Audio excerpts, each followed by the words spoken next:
All right, guys, welcome. Again, if you're joining me for the first time, this is the Ibrahim Talk Show, saving Africa uncensored. We have to save Africa. What I want to do for you all today is I have this video I want to share with you. This video is about 9 years old, but it remains true. And matter of fact, what this video is pointing out continues to get worse. The future of democracy in Africa. So 9 years ago, we're going to listen to this together and we're going to analyze this so that you guys can see where we're heading, because we've seen lately across the continent that democracy is backsliding. It has backslided. We've seen the rise of dictators, a lot more so. We've had elections across Africa where we've seen either some countries like Sierra Leone, the results are not announced, or we see that the results are just played with, and the will of the people does not reflect the actual process itself, where it is the power of the people, for the people, and by the people, and the people should be able to elect their leaders, right? So we've seen that. So I'm going to play this video. We're going to watch it together so we could see how truthful basically this video is in our time. It's very sad. And Africans, the thing is this: we should not give up, and we should continue to hold those in power responsible for the demise of our democracies. Okay, so let me share this video with you all so we can listen together. More African countries hold elections every year. A generous interpretation is that 21 out of 54 African countries could be considered as democracies. A more conservative analysis considers only 9 African countries to be either full or flawed democracies, hosting around 12% of the continent's population. Recent research by the Institute for Security Studies seeks to measure and forecast the contribution that democracy could make to Africa's future development. You see it right there?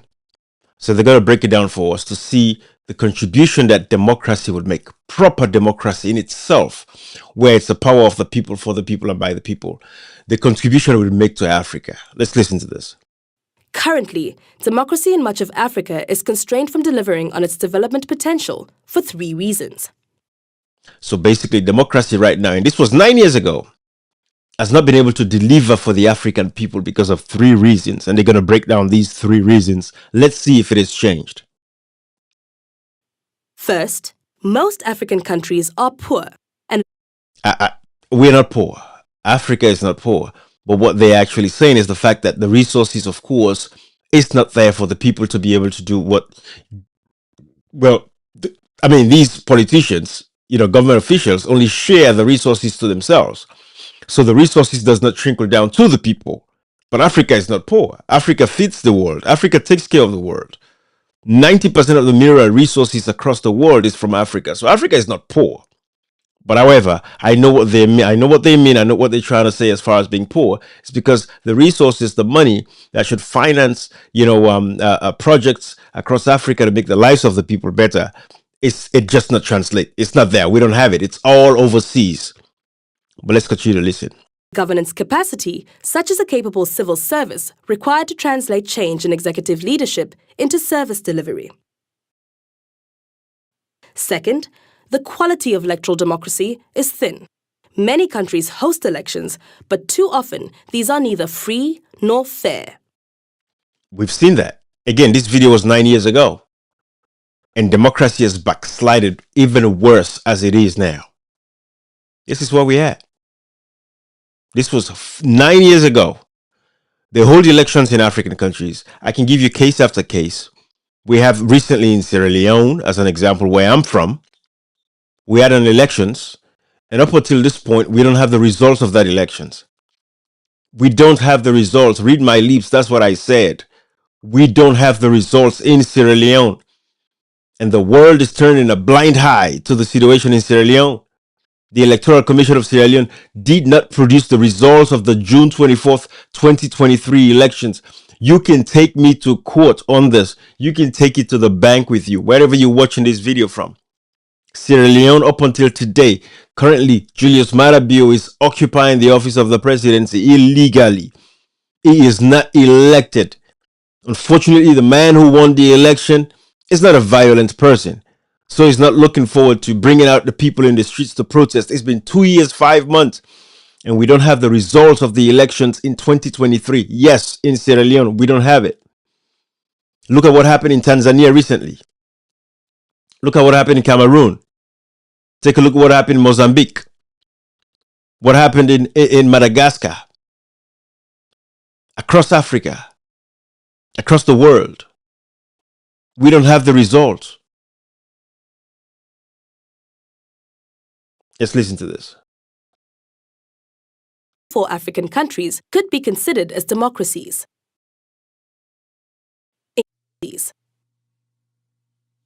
A more conservative analysis considers only 9 African countries to be either full or flawed democracies, hosting around 12% of the continent's population. Recent research by the Institute for Security Studies seeks to measure and forecast the contribution that democracy could make to Africa's future development. Currently, democracy in much of Africa is constrained from delivering on its development potential for 3 reasons. First, most African countries are poor and lack the governance capacity, such as a capable civil service required to translate change in executive leadership into service delivery. Second, the quality of electoral democracy is thin.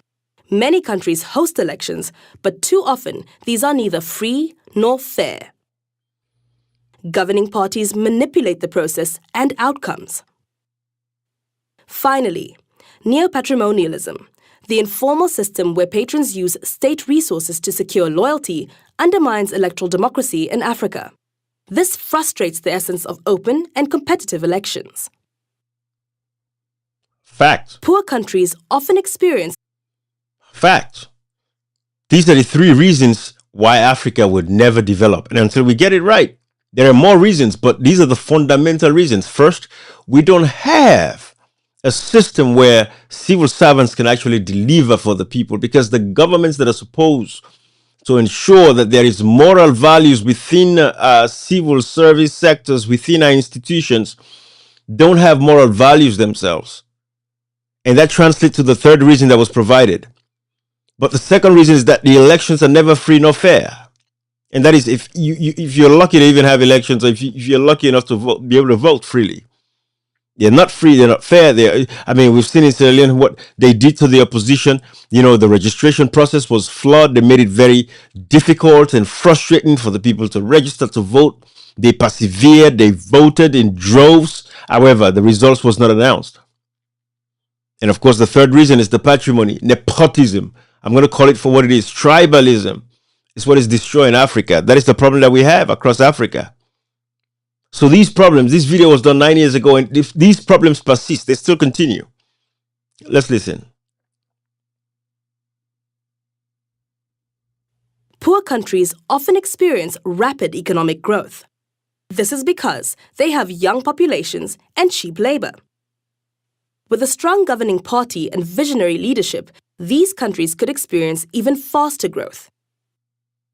In Ethiopia and Rwanda, very specific conditions such as a history of mass violence and the dominance of a strong, development-focused party after a People's War for Liberation have allowed rapid improvements in service delivery.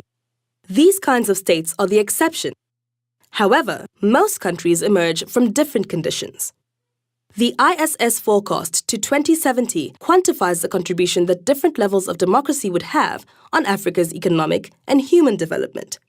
Using the International Futures Forecasting System, hosted by the University of Denver, we model the impact of 2 scenarios: a democratic regression and a positive wave of democracy. The results show that, generally, democracy in Africa is likely to steadily advance, but with ups and downs. In low-income countries, democracy contributes little to human development outcomes. But as countries climb the income ladder and become more socially and economically complex, democracy steadily contributes to good governance, development, and growth. This only happens if 5 key components of electoral democracy are realized. These are Let's listen to the 5 components there, because again, this is forecasted for 2070. You and I would be very old at that point. 2070 from now, that's what, 45 years? So you and I mean, shoot, I don't know. But let's listen to the 5 components that would allow for Africa's democracy to advance. 5 components. substantive, free, fair, and competitive elections. An So the first one is free, fair, competitive elections. It is not happening. We've seen a rise of dictatorship in Africa. So I know by 2070, nothing is going to change for most African countries. It's going to just get worse and worse and worse. And, our so-called international partners are not going to do anything about Africa's problems. They are not willing to even assist the African people, because as long as they have their deals signed and they're getting their minerals out of Africa, the people of Africa would continue to suffer. So by 2070, where they forecast, project that Africa's democracy would be better, no, it's going to be worse at that point in time. Before that time, we'll be lucky if a lot of people even survive. There's going to be a lot more death, a lot more suffering, a lot more rebel wars up until 2070, because people are just going to give up on democracy because they have no faith in the system. So that's the first, prerequisite that should be in place. That if Africa's democracy is going to get better, it's free and fair elections. That's the fundamental. These guys cannot even allow free, fair elections. We have cases like Botswana where they have those kinds of elections. Those are the few cases where we can even be proud of. Senegal, Sonko and Demafai. Other than that, Ghana recently had an elections. We'll see what the next elections looks like in Ghana, but it was free and fair as far as we know. You go to the Ghanaians, website for the Electoral Commission of Ghana, you'll see the election results are posted by polling station, which we don't have in Sierra Leone. Let's listen to the second reason. top executive, universal voting rights, freedom of assembly, and freedom of expression. Download the full paper at www.development and growth. This only Let's listen happens to this if again. 5 key components of electoral democracy are realized. These are substantive, free, fair, and competitive elections, an elected top executive, universal voting rights, freedom of assembly, and freedom of expression. Thank you. So look across Africa today. Take Tanzania as an example. What recently happened in Tanzania? Or in Sierra Leone, where we have a former minister, because he's been very vociferous and, attacks the Bio regime, they're using commissions of inquiry, which I plan on doing a live, but I'm giving, they have another 24 hours before I start going deep into all of that and show the world exactly what Sierra Leone is like. Honorable Kemosi say, because of course he has been a very, sharp critic of the administration of Julius Maada Bio. Now they are using foolish commissions of inquiry to actually, seize his house. When we know these guys, since they came to power in 2018 to now, they've built over 200 to 300 mansions across Sierra Leone. Stolen wealth. Where do they get those money from? All the houses they build in the southern part of the country or in the peninsula area, the houses that are being built. So they're going after former, ministers of the previous government because they speak up. Because if you don't speak up, nobody's going to come for you. But the moment you speak up, that's when they come for you. And that is what is actually happening in the case of Honorable Kemosi Say in Sierra Leone. No rights to free speech, no rights to protest. Citizens were killed because they dared to protest in Sierra Leone. We have the Makeni massacre. We saw it for ourselves. People were killed because they challenged the government's position, and the government wanted to take their generator away from them. And the people say, why are you going to take this generator? So for a generator that cost less than $100,000, they killed, about 6 that we know of, because there were a lot more that were, injured, and some of them were killed along the way whilst they were taking them to Freetown. So we know all of these things. For a generator, nobody should lose their lives over a generator. Nobody should lose their lives over a generator. But that is the situation in Sierra Leone, and that is what is actually happening. And across Africa, that is why democracy would never really hold. Democracy would never really hold. because these people don't care. It's about dictatorship, and that's what we have in Sierra Leone. That's what we have in Sierra Leone. So when I see videos like this, I'm like, you know what? We got to share this for you guys to see what we're talking about, because we're not making things up. And now the worst part is when you look at what is actually happening now in America, where we had hope, of at least saying that democracy would help us to survive, and now we don't have faith in. We don't have faith that America is going to help us either. That is what is actually happening. So until we have free and fair elections in Africa, we're not going anywhere. And that is why, again, I want to thank the African people that have been standing up to their governments, exactly like what happened, in Tanzania, with the people standing up, and we saw how they crushed the youths of Tanzania. They were crushed because they spoke up. That is the sad reality of what is actually happening. So again, for Africa, for democracy to prosper in Africa, what we need is one, free and fair elections.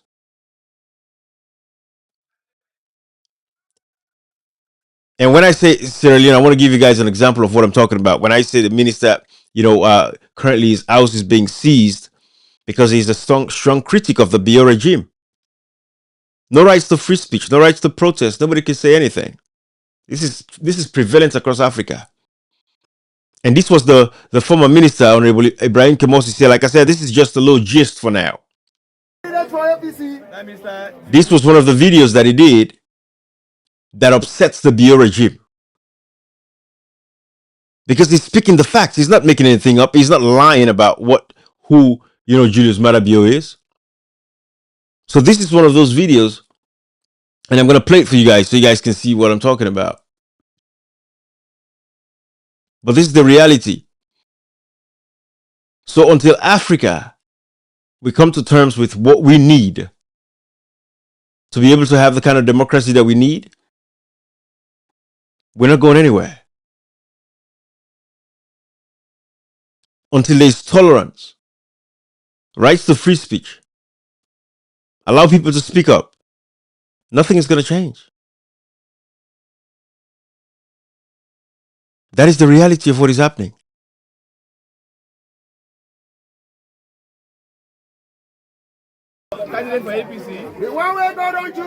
Listen to this. If you're from Sierra Leone, you would understand the Creole. Mr. Jibril Sidiki Kamara. Mr. Jibril Sidiki Kamara.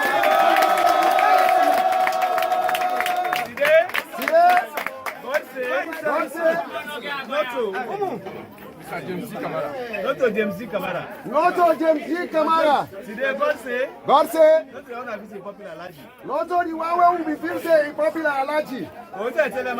What did they tell everybody? Mr. Jibril. Mr. Jibril. You're not candidate. You're not candidate. Alaji. Yes, sir. You're at the head of the campaign. Yes, sir. Alaji, they say for all this campaign. Mr. James. For all the campaign. Mr. James. Mr. James. Deputy support Alaji for campaign for this man. You know a deputy for support Alaji for this campaign. What are the powers of NAC? Under the powers of NAC, we are all for work together. Jibril just get the symbol. Jibril just get the symbol. Now we not get the party. We not get the power. Now the party get the power. If the party don't today don't vote say that Jibril forget the symbol. If the party don't decide say that Jibril forget the symbol, do ya? I beguna. Don't follow Jibril. Now we are all follow Jibril. You don't see in politics. You don't see inside politics. Somebody fed. Somebody fed. You want kill. For big councillor. For big councillor. You don't get him. You don't get him. You know what happened? We know what happened. They make a minister. Now make a minister. Now God. Now God. Pussy, you know what he want. Pussy, you know what he want. You know what they get. You don't know what they get. We get something. We get something. You don't know what for you. You don't go know who's benefit today for you. So for me. For he. In target. Not to this. Not to parliament. Not to parliament. Listen. not to minister, not to council. Now the end when the president now one. Now one. Wait till they tell you now. It's the sweat to Allah. Marabio, Natifman. Marabio na criminal. Marabio na criminal. Marabio na cookies. Hey, they know they play. Marabio don't commit school. Marabio they say 50 million. Then Marabio they say 80 million. Na killer. So guys, this is a classic example of what is actually happening. And so that is Honorable Kemosise, former minister under the previous administration, because he's very vociferous and very outspoken about what is actually happening. Now the SLPP government is seizing, they've pasted a whole thing on his gate to say from the office of the president, assets management, nonsense, all that. They said they're going to seize his house. Why? Because, again, there should be no freedom of speech. Nobody can speak up against the BO regime because we have a dictatorship. So they're using commissions of inquiry or government transition reports and stuff like that. Or, all of this nonsense that they're using against the opposition to keep democracy down. But this is just a gist. Like I said, I'm going to do a whole series of some of the videos to remind these guys that we know why they're doing what they're doing. All of the other former ministers, the Kelfala Maras, the Richard Conte, all of these people, their houses are free. Nobody's harassing them. Why? Because they are with the government of the day. And these were opposition ministers that have houses too.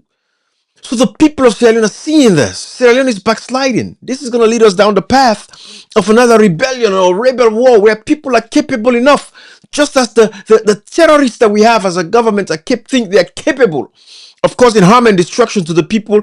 There are citizens that are capable of resisting the governments as well because it is their right. So this is just a gist.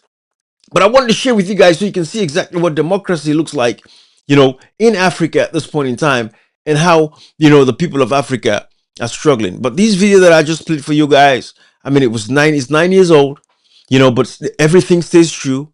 Democracy keeps backsliding. And we as a people, what do? The people are left powerless.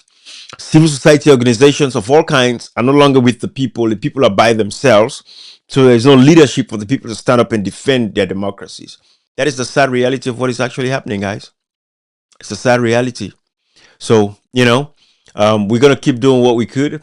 We're going to keep talking about these issues. And as sad as it is, America that we all looked up to is no longer paying attention so much to what is actually happening in Africa. Especially like in the case of Sierra Leone where we had an elections. The results of that elections was not announced. And up until this day, 2 years, 5 months later, the illegal government is still occupying power. That's the sad reality of what is actually happening. So, just want to bring this out here, share with you guys. Let's keep challenging these powers that be.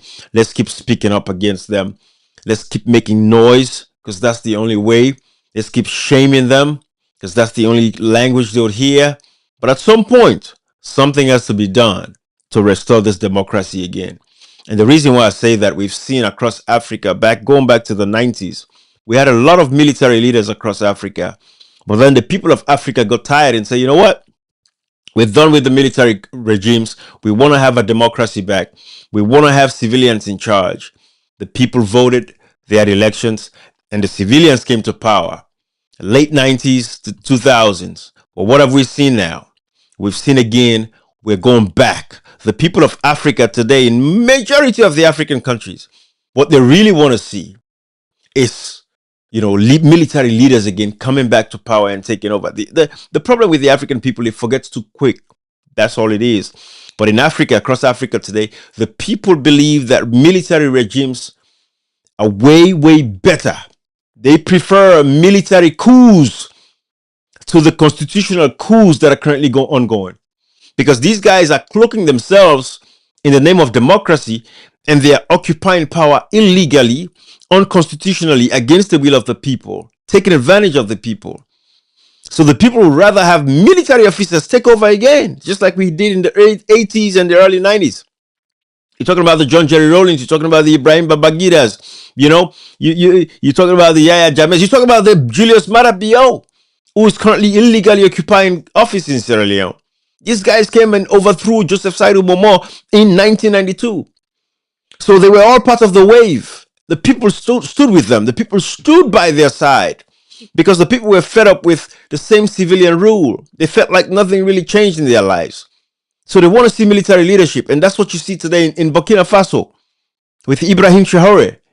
You know, these guys are standing up. Their people are standing with them. The people said what they did to Thomas Sankara, we're not going to let you guys do to Ibrahim Traoré. This is the education we're talking about. This is the civic education we talk about. Now, the African people are aware. They are awake. And they say, we're not going to allow you guys to kill our leaders anymore. And across Africa, the African people are looking for that kind of leadership. They want military leaders again. Unfortunately, a lot of the military have been tribalized and nepotized. So even the militaries don't know what their responsibilities are anymore. And I challenge every African, go check your constitution of your country. There is a provision for the military to safeguard the achievements of the people. Every African country has a provision in their constitution. In Sierra Leone, we have section 166, subsection 2, that makes it very clear that the military has a responsibility to safeguard the achievements of the people. And what is the achievements of the people? It is democracy. It has to be protected. That's what Julius Maada Bio did in 1992, and Strasser, and Tom Newman, and Mbaos, all of these people that participated in the coup in 1992. They said we have a one-party state system. We are tired. We are fed up. People are fed up with the human rights abuses, the corruption, the oppression, the suppression. They came with all kinds of secret societies that they try to use to remove Sheikh Stevens. They did everything they could. And finally, in 1992, they were able to remove Joseph Saidu Momo. And they came to power. What did we see? Women bleaching their skins for the NPRC boys. They were taking people's wives away from them. Corruption at the highest level. The people got fed up again. So 1992 to 1996, we had elections. This same Julius Maada Bio in power today in Sierra Leone, who's currently occupying the presidency illegally. He wanted, because at that point we had the rebel war. He said peace before elections. The people said, we are fed up. Get the fuck out of our office. That was basically what they told him. We want elections. We'll find the peace later. And that's what happened in 1996. When he left, he stole $18 million, cleared the Bank of Sierra Leone, banned from Sierra Leone politics, lived in the US for a while, sold his house in the United States, was banned from the United States, traveled, went back home, went to the United Kingdom, where he found this lady that he is with currently. He stayed there for 22 years, unemployed. And then, former President Adebayo Nkrumah, somebody was asking this question, that if you had a company, I think it was a brother of ours who was on social media, Patriotic Citizen. Forgive me if I've forgotten who that person was. Would you, Ernest Nkrumah, former President Ernest Nkrumah, the question they've always been asking is, if this was a company, if Sierra Leone was a company that you had, if it was your company, if it was your business, would you hand it over to a man who has been unemployed for 22 years in the United Kingdom? Never worked. It was just waiting for power. This is what tribalism does to Africa. And this is what we have today in Sierra Leone. And when you speak these things, people think you're being, he's attacking the president. No, I'm giving you the facts. They say, you're defaming the character of the president. Take me to court. Defamation is when you lie. Anything you say publicly, if it's the fact, it's the fact. Defamation is when you tell lies on people. Julius Maada Bio did not work for 22 years. He would tell you that I had a cacao farm in Sierra Leone. I was planting cacao. This was a man who did not do anything to improve himself. And he's in power today. So what do you expect? He's going to keep clinging on to power, holding on to power. So I give you this historical perspective so you guys can see where we are.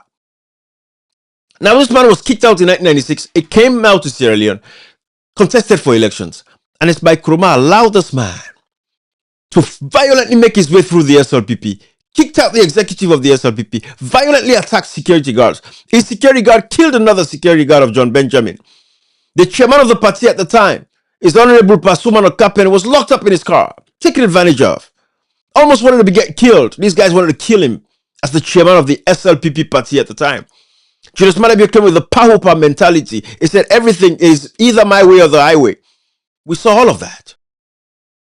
And Adebayo Nkrumah took Sierra Leone and handed it over to Julius Maada Bio. And look at what we have today. Drug epidemic, kush across the country. Democracy is backsliding. And they want us to be quiet about these things. Well, if you're in a position like Honorable Kemosise, who speaks up, you will be arrested. If you're not arrested, like they've arrested him a couple of times, locked him up, Your house is going to be seized. They are using commissions of inquiry. Recently, we saw the OOCCRP reported about Fatima Bio, the current wife of this president in Sierra Leone, buying houses in Gambia. They saw the houses. They have all of that information. We have all of that information. If these guys are people that, but like I said, I'm not going to go into all of that. The reason being, that's not what I'm doing today. I'm just giving you guys a synopsis of, what is actually happening. So you guys would have an idea of what we're talking about. But Fatima Bio buying houses in Gambia.